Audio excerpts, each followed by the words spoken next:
But I think I'm finally at that point where it's like, you know what? I can't do ghetto hoes. Black ghetto hoes. I just, something about you motherfuckers. You dumpster bitches. From the look to the ghetto-ness, multicolored hair, Shanae type, matted down, greasy sideburns. Feet look like used cigar blunts. Toes look like used cigar blunts. I just, ghetto bitches. Ghetto black bitches make me sick. And you hoes need to stop running around in public with your scarves and your rags on and stop looking like slaves. There's some skanks in this motherfucker, man. You forgot you. As I'm leaving my hotel room, these Hilton Garden Inns, they're all the same. They got like, kind of like booths with TVs and shit in the lobby. And it was just this family, white family, dude, his wife, and another dude, another adult woman. And this bitch was just laid out sideways on the couch with her feet out. And like she was at home in the bed. And I just wanted to go, bitch, get up. Just shit on. I don't know. But those chickens, man.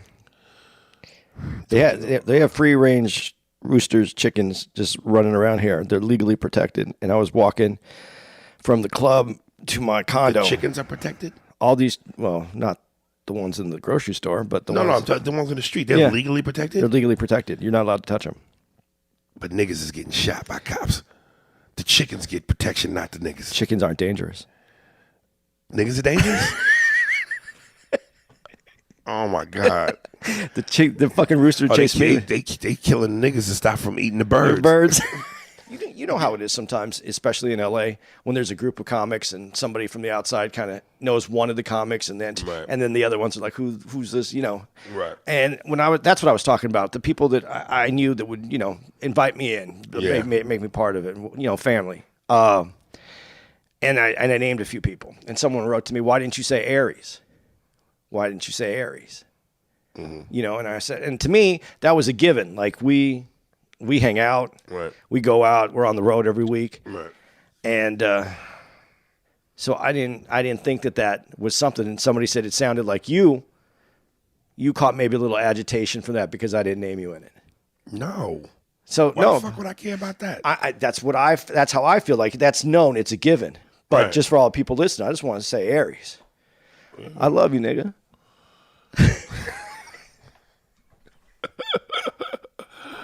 Oh, goodness. Second email. Okay, is it still funny? Yeah, because I'm a comic, so that's funny to me. It's funny to me. Is it necessary, though? Was it necessary right now? Yeah. You tell me. Nah, see, to me, it just felt contrived, and I was working it to make a point in funniness that isn't that funny to me. I should snuff you in your nuts.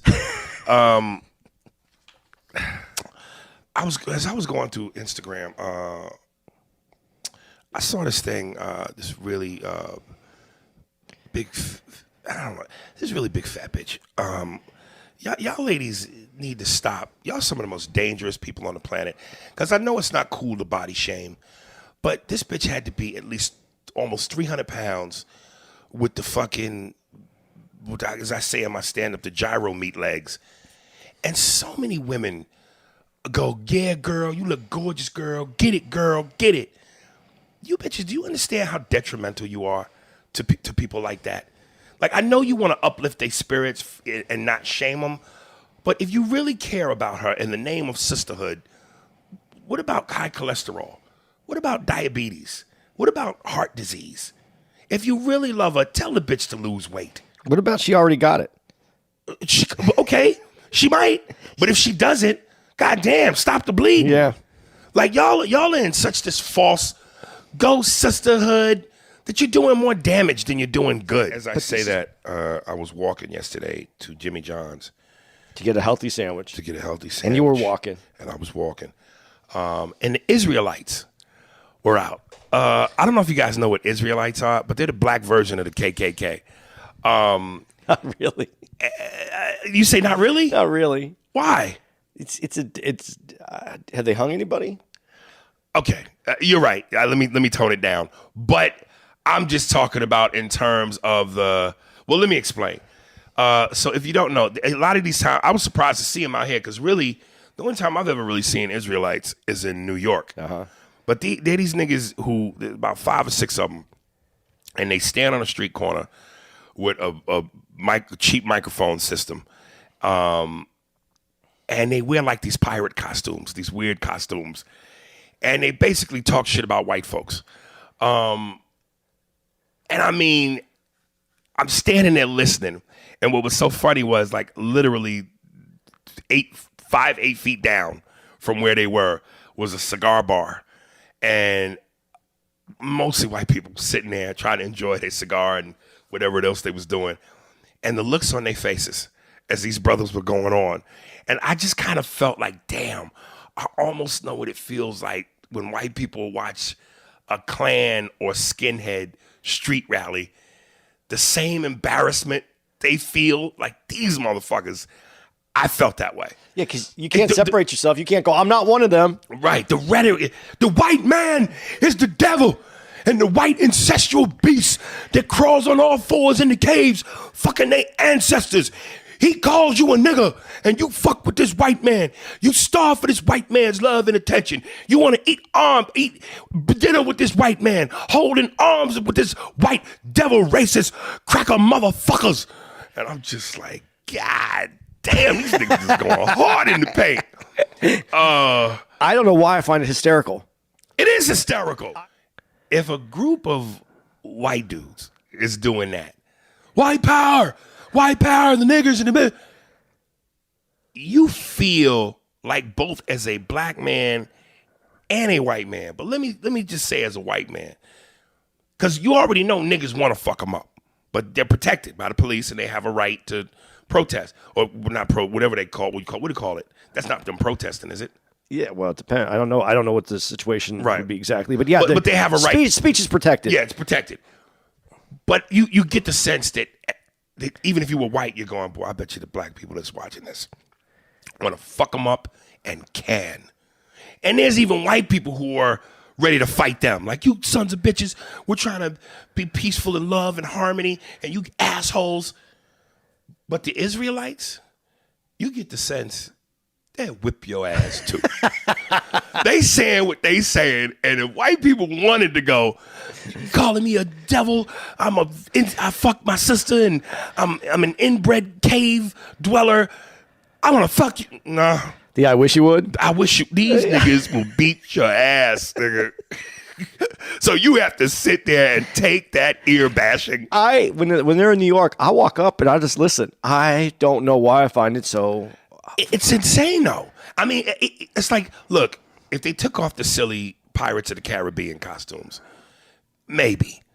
But on top of the ridiculousness of what you're saying, you got them fucking costumes on. Why do y'all need to wear them costumes? Like some of the, and you know, as they're preaching, and listen, some things they say, you go, well, okay, in terms of, and we need to look after our black women and take care of our daughters and stop twerking and acting like hoes. We need to read, and now you gotta fucking applaud that. Yeah. Take care of your daughters and protect the black woman. But again, like, nigga, I want to be with you on the shit that makes sense. But nigga, you got on a Pirates of the Caribbean outfit, nigga. Some of that pro-black, yeah, brother, back to Africa, dashiki. African wardrobe is horrendous. Them dashikis and them long fucking bedsheet outfits, fuck that, nigga. Based off that Israelite shit, I thought what might be a funny sketch. What if they had racial alarm clocks? And but it's not an actual clock. It's like a Siri. No. While you sleeping, if you white, the Israelites come into your bedroom while you sleep, and they set up the speakers and shit. And the white man said, when the devil incestuous fucking dogs, and that's how they wake you up. Like if you white in your suburban home, and it's them niggas standing right in your bedroom preaching that shit. And the same thing for black people. Two black couples sleep, and the Klan comes in, and they burning a cross in your bedroom, and it's white power, and they just wake you up like that. That'd be some startling, scary shit. I think that America is for everybody. It's the fucking melting pot. We get it. it's not a requirement of this country. Listen, fuck that. I am sick and tired of leaving my hotel room and asking for my room to be clean and having to get in a verbal exchange with Cecilia or whatever Spanish name you want to have. And your verbal exchange with me, you are sounding and looking like you are in the middle of taking a shit. Can you please clean my room? No problem. Si no speak, no problem. Speak the fucking language. So everything comes from everywhere. Fuck that. Speak English, goddammit. I got back from the fucking barbecue spot and my room had not been cleaned. It's damn near an hour ago. Yeah, did you told him you wanted to clean right there? I fucking struggled with her. We both looked like we was taking shits. Well, did she speak Spanish? Of course she spoke it. 1,000%. And why didn't No problem. why don't you learn Spanish? Why the fuck would I learn Spanish, nigga? Because this is an inclusive country. I'm an American, nigga. And I know America will let me know that I'm a nigga American first, which means I'm a second-class American. But goddamn it, I'm still American. My blood bleeds John Wayne, nigga. Yeah, John And Shaft. I think John Wayne spoke Spanish. He spoke, fuck you niggas. Elvis was a hero to most, but he never meant to me as he races a sucker was simple and plain. Motherfuck your man, John Wayne. There are dudes who've been on the Travel Channel, Food Paradise, who've won awards for their barbecue. And I'm talking about white dudes. So clearly by that, if there's award-winning barbecue, then that means your shit is the shit. But I know some of the best barbecue spots. You got to go to the hood. You got to go where niggas died 2 blocks away. You said it a long time ago in Baltimore. People need to be missing some teeth. Yeah, nigga. If you missing a tooth or you got dirty fingernails or there's a roach chilling in the corner, that's the spot, nigga.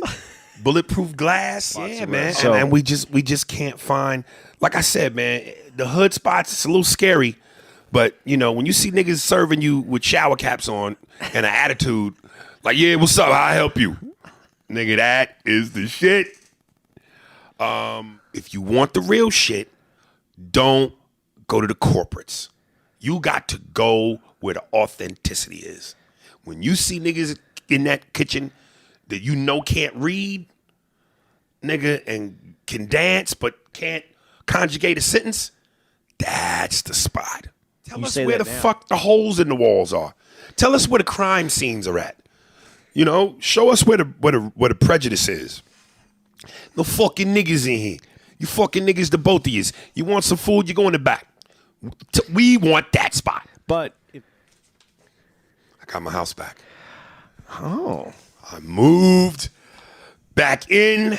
She moved out over the weekend. I'm no longer staying at my brother's house. I am back, ladies and gentlemen. how is that? How was it? Yeah, how was it? It felt like a scene from the Braveheart movie. That's how it felt. What scene?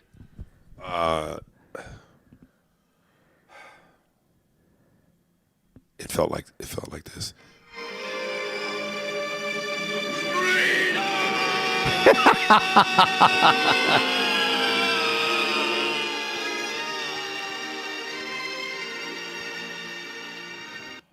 You know Freedom, nigga. that's that No more motherfucking air mattress for me. that scene is just before he dies. That was his wail that he let out just before he died. I see the glass half empty. He was brought back to life. Through death, he experienced true freedom. Okay. So sometimes you got to die to be reborn, nigga. Oh boy. Yeah, to be able to be who I want to be. You know, when you're living in somebody else's house, nigga, you got to cover your nuts up. Literally. You can't walk around naked and drink orange juice straight from the fridge. You know, you can't do what you want to do. And, you know, as a grown man who has been on his own since fucking 18, I've always been able to let my nuts hang. And being at my brother's house, God bless him, love him, thank you, because you didn't have to do that, and I could have been in the streets. I'm thankful, but you know, I'm a boss, nigga. I've been a boss since I was a kid, so I didn't like having to be an employee and have to listen to motherfuckers. So I can let my nuts hang again, bro. You know, Here we go. First, these are quick. My man Wade Martin. What up, Aries? Funny ass podcast today. I never really heard of the Israelites till you brought them up. And I did some research, but here's a 30-minute video on YouTube of the Israelites going off on people walking by, and it's funny as fuck. These dudes really got pirate costumes on, and the look on some of these white people's faces when they are talking. Anyway, I thought you might want to watch it. Shit, now I wish I did. You saw it, right? no, that's not the one that I saw. That's not the one? Yes, No. he sent the link. No, this is a different one though. Really? No, the one I got was from Henry Duran. Who's that one from? Oh, this is from Wade Martin. No, It's that different clip, dude. and I could watch the clip that you've watched. Okay. Because again, just if the look on these white people's faces is everything I know it is, that in and of itself is comedy. We Dude, can't when you let see them go. in New York, it's precious. Yeah, and they with such passion. The white man is the fucking devil pig, sleeping sons of bitch. He's fucking with that pink pork hunky dick and infusing the black culture with the evil European cave like they don't wash and they smell like mayonnaise. Nigga, it is fucking. That's why I'm telling you, dude, I would love to see that as your alarm clock. Just them niggas bust up in your room in the suburbs. Wake up, you white imperialistic pig. It's time to take your hunky devil ass pinky dog dick to work with your pink feet and you don't wash and you smell like hot bologna. You slave masters of the universe. Nigga, it would just be, good morning, honey. Hey. Hi, love. Mwah. Thank you, Israelites. You welcome, you white fascist pig bitch. Dirty, honky, concrete feet having. Yeah, nigga, it would be fucking priceless. Because here's the thing. Stereotypically, and it is an exaggeration, they're making fun of black people. You know, nigga talk like this, don't really talk with proper grammar. I see my Abba show me, baby. Nigga, that's what I show does. So, yes, racially, it's insensitive, it's racist, it's fucked up. But again, stereotypes have truth to it. They're not completely false. Do niggas talk like that? How much that CD was? Where they is? Like I said, I've been to the South. And no, let me not, again, I'm not relegating this just to Southern niggas. Yeah, Northern niggas, all niggas in the hood with lack of education. Here's the test, and I just said it. If you're white, and you want to put some shit on you and know if it's okay, do it. But go to the hood. Go to where they sell the ribs and the bulletproof glass, and say, "Hey, niggas, what you think? If you make it home, it's okay. if when the crime scene has been done." And your body's not there, but they put the chalk around the mask, you know you fucked up. You know you fucked up. Next one. This is late. Zachary, brother, I apologize. Birthday shout out. Hey, man, hope you're well. Hope to hear my birthday shout out on the next podcast. March 5th is the day. Thanks again. You Sid to email 1 week before. This nigga said Sid. He meant to say said. Hey, man, I'm so sorry, brother. Sometimes me and Andy, we get caught up with the bitches and the hot air balloons and the cocaine, and we get the shit late. We was flying over Denmark, sniffing cocaine off white bitches' titties. So we didn't have email access. But happy birthday, nigga.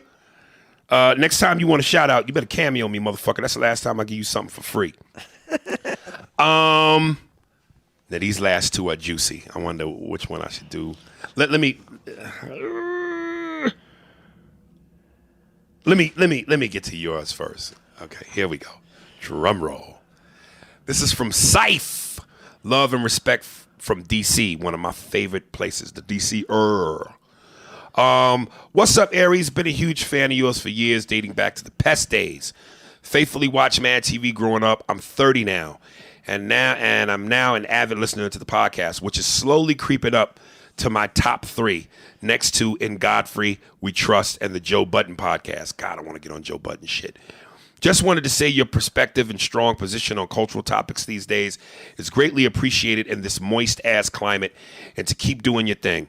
One thing I've noticed during the 15 or so episodes I've listened to is that while Andy plays a pivotal role in the dichotomy that is your podcast, I can't stand this nigga's propensity to play both sides and he's putting every period, single period, time period. Does this man take a stand on capital anything? You guys will discuss a topic where one side is 100% right, and Andy will still find a way to argue for the other. I absolutely lost it at episode 57 when you were discussing the lady who was preventing the guy from entering his own building, and Andy was saying both sides were wrong. Is this nigga serious? I get that because of his skin color, he's not put into many situations where he has to prove that he belongs. But us black folk go through this daily. And for him to suggest that somehow homeboy was wrong for not giving into the woman's demands and proving he belonged is capitals wrong.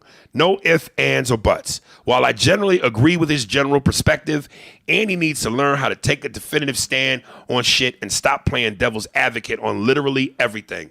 Please keep doing what you're doing, and I wish you much continued success. Peace, brother. Malcolm.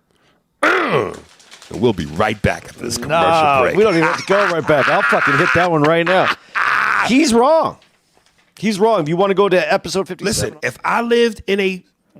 I had an Upper East Side crib, like the motherfuckers in New York, where they can run hundreds of thousands, and nigga, what you doing here with the motherfucking pants sagging? Nigga, where your key? As a black dude? Yeah. And it's racial. Like, nigga, you don't look like you live here. And I'm black, so I know pretty much who the rappers and the athletes are. I don't recognize you, nigga. I ain't got your CD in my change deck. Damn, I just dated myself. Nigga, I don't got your jersey in my closet, nigga. Who are you?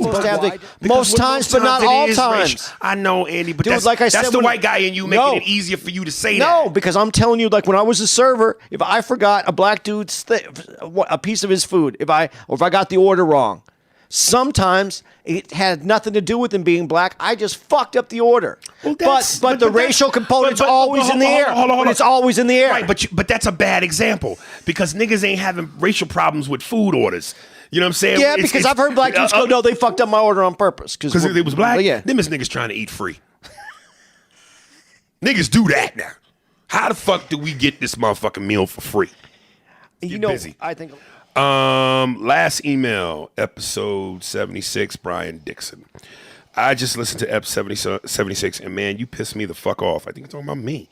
When you complain about these other comedians, yeah, he is talking about me, you motherfucker. These other comedians like Bobby Lee, Theo Von, Fighter and the Kid, Joe Rogan, etc., not inviting you on their podcast. They don't want you on, man. They don't want you on, man. I can even see that. I listen to them and they talk about things that happen or talk about people. They don't say names or give a lot of details sometimes because they scary. These niggas gossip.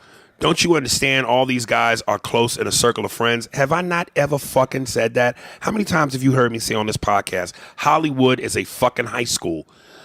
I listen to all their podcasts and they talk about the times they have together and how close they are and all of that shit. If one guy has an opinion on someone, they're all going to have the same opinion. Did I not say that they were Joe Rogan's fucking minions? Stop complaining about not getting on their shows and build your own fan base, nigga. The fuck you think I'm trying to do, nigga? And that's how you build the fucking fan base. Go on other people's podcasts. I hate when people try to give me or tell me about what Hollywood is and don't put on this fucking uniform. I wear this fucking uniform. I'm on the fucking court. Nigga, just because you get called out to do a halftime shot to make $1,000 don't mean you know the game. Let me get back to this shit. You don't need their fan base anyway because they all think alike. And that's the other thing. If they all think alike, maybe if I got on their show, I could do some shit to make them think different. Maybe they might go, you know what? I like this way this niggas think. I'm going to join his militia. You don't need their fan base anyway because they all think alike. Yeah, what the fuck you think alike? You don't need validation from those white boys, man. They have hardly any connection to the black fan base. Yeah, you are rough around the edges and you need to improve your public image. Don't take that personal. Sorry, just did. But you can build your own fan base or cult following. I just said militia, didn't I? Boy, niggas don't be listening. You just need to find your niche. You already a successful comic and don't need validation. I don't know why I felt compelled to email you and tell you this, but it just makes me upset that you as a funny black comedian have these hang-up thoughts. But what do I know? Yeah, well, I'm just a regular black guy that don't know anything about comedy. Hello. I'm just letting you know what I see and hear. I'm a big podcast listener, and I just notice things in the comedy world because I'm a fan of all comedy. Just letting you know how I feel, and I hope you realize you can carve your own way in this podcast without relying on those closed-minded white boys. Been a fan of yours for years, Brian. Listen, Brian, I'm talking shit. I love you, dude. I really do, and thank you for the support.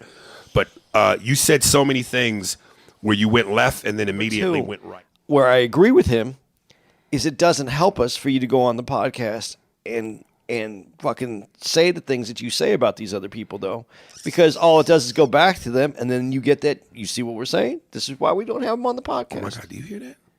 What? You don't hear that right now? You don't hear that? Me not giving a fuck? No. Oh, okay. That's wrong. Most of these motherfuckers go off of what they heard. Theo Von doesn't know me. No. I never said anything bad. I didn't even know who Theo Von was till the night I saw him at the Laugh Factory. Okay, perfect. I've never said anything bad about him. Great point. So if you don't know who he is, but he has a good podcast, and we want to get on it, what is his reason for putting you on his podcast? What is his reason? Yeah. Motherfucker, do you not know who the fuck I am? Yeah. More motherfuckers know me than Theo Von. 8 years of Mad TV is a reason to put me on. Fucking 30 years in the game is a reason to put me on. There's a lot of people. The youngest and the only comedian to ever do Def Jam at 16 is a reason to put me on. You want me to keep going? No. 7 times on Conan O'Brien is a reason to put me on. Has Theo Von ever been on Conan O'Brien? Nope. I don't know. I think he's been on Conan. Okay, 7 times? No. All right then. But he can learn more from me than I can learn from him. And I ain't trying to flex and put my dick on the table, but I'm answering your question. What I'm saying is it's his podcast. He has lots of people that he can put on the podcast. Lots of people ain't me, sir. No, and a lot of people I just need to raise a litter of white bunnies and hug white babies. No, you just need to be...